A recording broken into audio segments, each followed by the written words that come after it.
Today,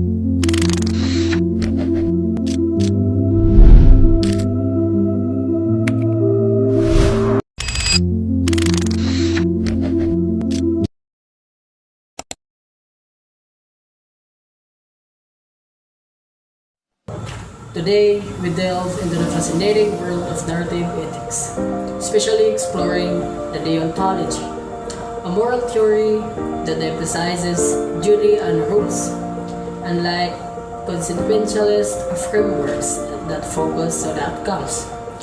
Deontology centers on the inherent rightness or wrongness of actions themselves.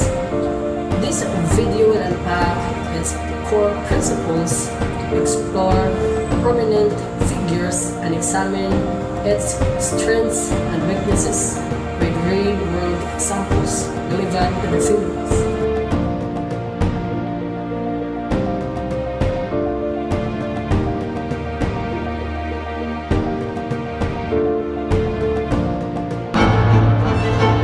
Oh no!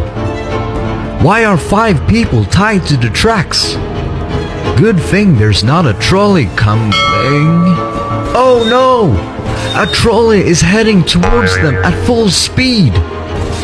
But if you push this innocent person onto the tracks, that would surely stop the trolley and save them.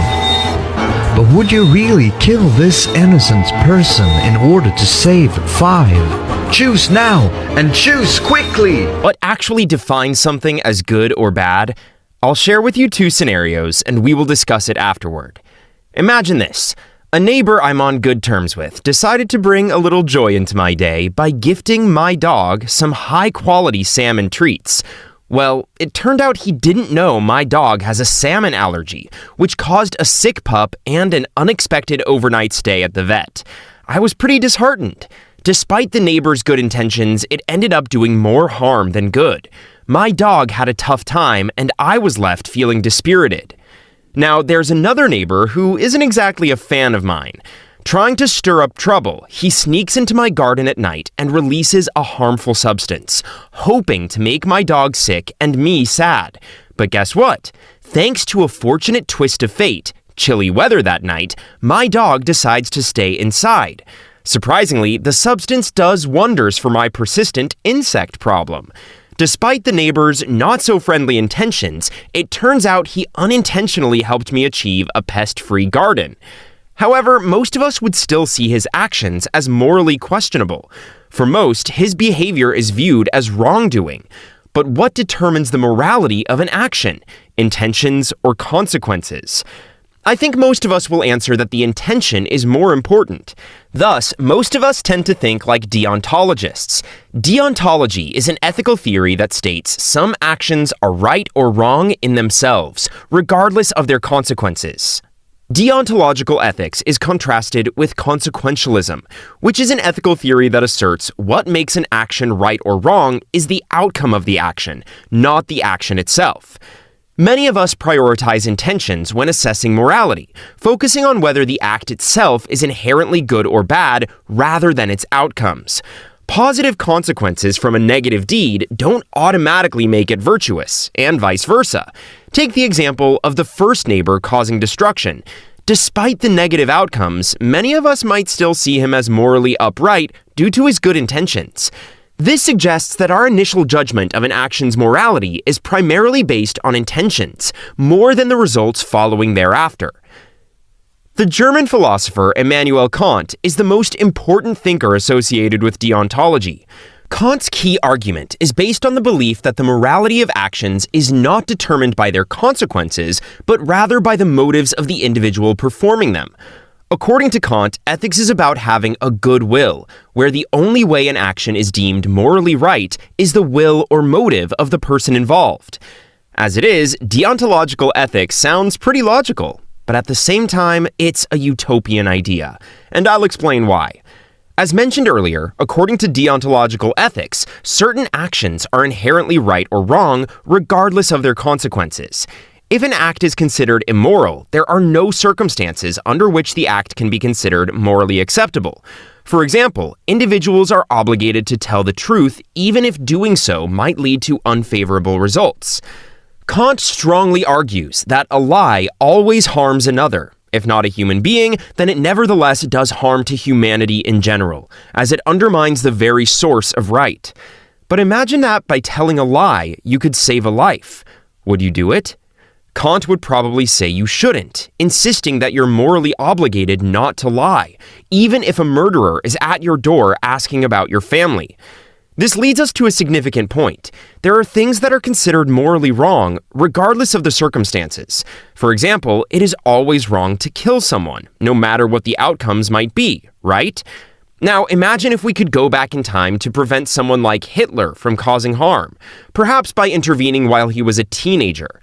According to consequentialism, there's no doubt that it would be the right thing to do because the result is saving the lives of millions. However, deontologists, including Kant, would view this act as immoral. In their ethical framework, murder is inherently wrong, regardless of potential positive outcomes such as saving lives. Consider another scenario. A person with a gun enters a school, putting innocent lives at risk. In such a situation, the only way to stop them might involve shooting, which we universally agree is morally wrong. However, faced with this dilemma, should the guard shoot? Many would argue that it's the right thing to do. These examples highlight the moral dilemmas inherent in deontological ethics, where certain actions are always considered wrong, even in situations that seem to justify them.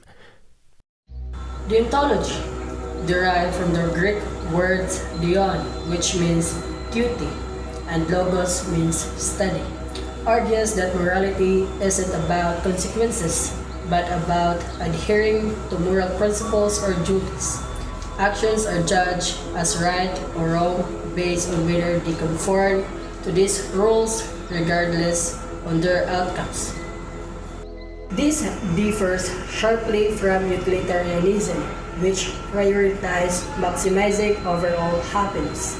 A key figure on deontological ethics is Immanuel Kant, who formulated the categorical imperative, a command that applies universally, irrespective of personal desires or consequences.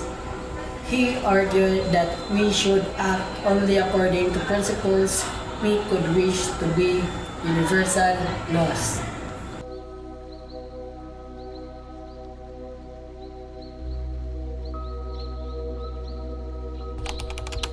Utilitarianism. Utilitarianism is an ethical theory that believes action should be judged based on their utility, or the satisfaction of preferences. According to utilitarianism, the right action is the one that maximizes overall happiness or well-being for the greatest number of people. There are two main types of utilitarianism. Number 1. Act utilitarianism. This form of utilitarianism evaluates each individual action based on whether it produces the greatest amount of happiness or pleasure for the greatest number of people in that specific situation. Number 2. Rule utilitarianism. Rule utilitarianism focuses on the consequences of adopting certain rules or principles and argues that we should follow those rules that, if universally applied, would produce the greatest amount of utility or society. Critics of utilitarianism argue that it can lead to morally questionable actions, such as sacrificing the rights or happiness of minority groups for the greater good of the majority. Others raise concerns about the difficulty of measuring and comparing different forms of happiness or well-being.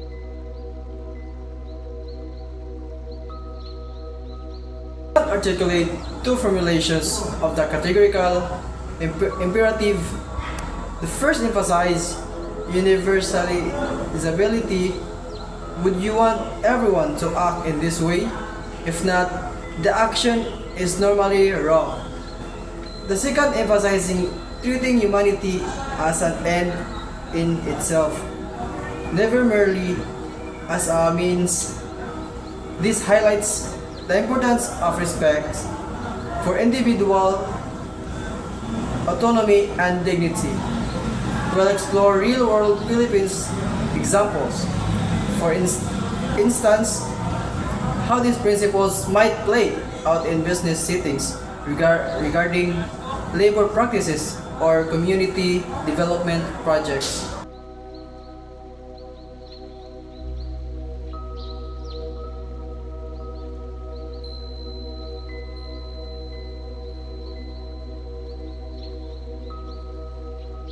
Imperative, decoding the moral foundation of political thought. Immanuel Kant, a luminary of Enlightenment philosophy, left an indelible mark on political thought with his profound concept of the categorical imperative, first expounded in his seminal work Groundwork for the Metaphysics of Morals and later expanded upon in his Critique of Practical Reason. Kant's categorical imperative is a cornerstone of his ethical philosophy and has far-reaching implications for political theory. In this comprehensive exploration, we delve into the intricacies of Kant's categorical imperative, unveiling its significance within his broader political thought. 1. The essence of the categorical imperative. At the heart of Kant's moral philosophy lies the categorical imperative, a principle that guides individuals' actions based on rational duty rather than subjective inclinations. Kant asserts that moral actions must be determined by universal and rational principles that could be consistently applied to all rational beings. In other words, individuals should act in ways that they would will to become universal laws. 2. Universalizability and moral consistency. Kant's first formulation of the categorical imperative is often summarized as the principle of universalizability. It posits that individuals should act according to maxims that they can rationally will to become universal laws. This means that if an action is morally right for one person, it must be morally right for all rational beings in similar circumstances. This concept fosters moral consistency and prevents individuals from acting solely on personal desires or immediate gains. 3. Treating humanity as an end. Kant's second formulation of the categorical imperative centers on the principle of treating humanity as an end in itself, rather than as a means to an end.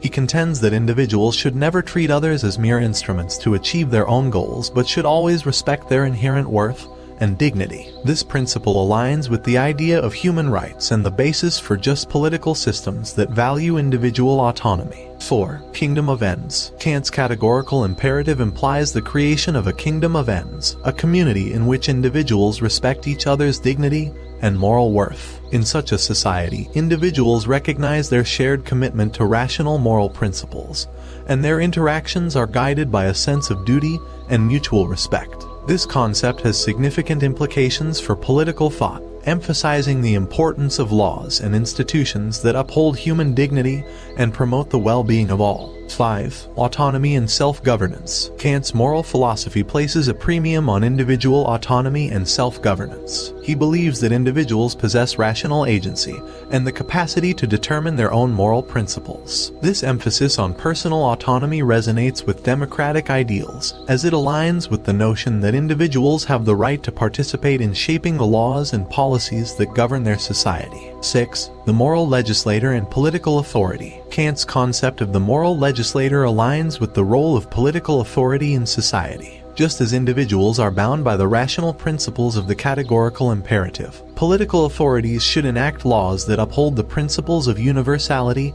and respect for human dignity. Kant's ideas have influenced discussions on the legitimacy of political power and the ethical foundation of laws. 7. Impact and legacy. Kant's categorical imperative has had a profound impact on political philosophy, ethics, and human rights discourse. It emphasizes the importance of moral principles that transcend individual desires and cultural differences. Kant's insistence on rationality, moral duty, and universal principles has contributed to discussions about the nature of justice, the role of individuals in the political process, and the ethical underpinnings of societal structures. Conclusion. The categorical imperative is a moral and political compass. Immanuel Kant's categorical imperative stands as a moral and political compass, guiding individuals and societies toward ethical actions and just governance. Through its emphasis on universalizability, human dignity, and the principle of treating others as ends in themselves, Kant's concept has shaped discussions on human rights, democratic governance, and the moral foundation of political systems. The categorical imperative remains a beacon of reason, urging individuals and societies to uphold principles that respect human worth,